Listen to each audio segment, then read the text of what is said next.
C'est de la musique aux oreilles de Fang Yutao, un développeur de logiciels expérimenté qui programme depuis plus de 10 ans. Travaillant dans une start-up technologique à Beijing, Fang Yutao et ses collègues développent des codes QR pour certains produits, permettant aux clients de numériser et de vérifier leur authenticité. Face aux stigmates des programmeurs ennuyeux et ringards, Fang Yutao est en total désaccord.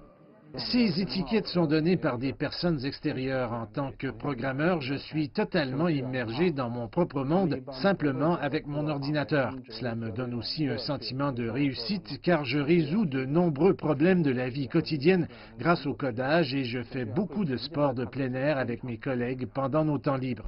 Fang aura 35 ans cette année, un âge considéré comme un tournant pour les programmeurs chinois. Et il est à la croisée des chemins, continuer à coder ou plutôt entrer dans la gestion. Pour moi, je ne renoncerai pas à acquérir des compétences de pointe en programmation. Je veux encore approfondir ce métier et j'envisage aussi de partager mes compétences en codage avec d'autres.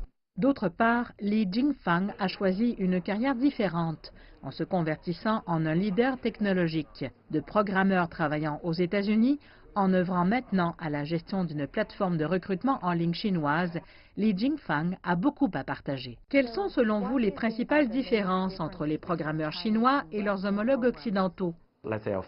J'ai travaillé dans la Silicon Valley pendant 8 ans. D'après ce que j'ai observé, ils disent « D'accord, donnez-moi votre objectif, je ferai de mon mieux pour essayer d'atteindre cet objectif ». En Chine, un programmeur fait ce qu'on lui demande de faire et il fait tout ce qu'il faut pour compléter son travail. Le dernier rapport de Zhaopin.com montre que la demande de talents Internet et du commerce électronique se classe au premier rang parmi toutes les entreprises de recrutement ce printemps. Mais les programmeurs chinois peuvent-ils répondre à la demande?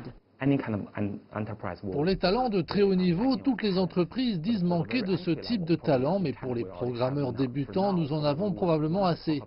La clé est donc de savoir comment transférer ces entrants aux plus qualifiés. Mais de jeunes programmeurs brillants s'en rapprochent, dont cette dame.